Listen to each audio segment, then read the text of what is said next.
guys. Ito na yung ating kamate. Nahugasan ko. O, 3 linggo pa lang to ha. 3 linggo pa lang to.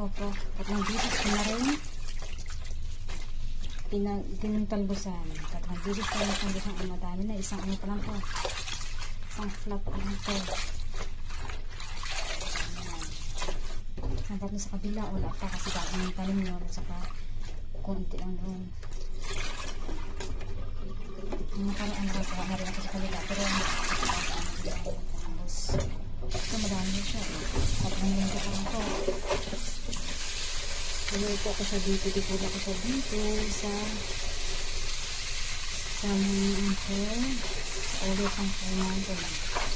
Diyan. Marasa na kami igipa ka ng mga ulit.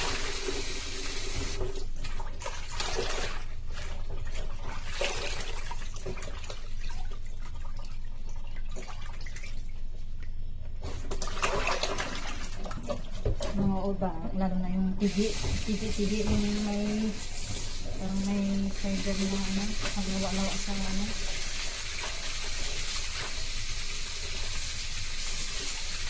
Yun ay ano yun, pag kinain mo ay makagat ka nun, hindi mawawala yung sakit pag mawala.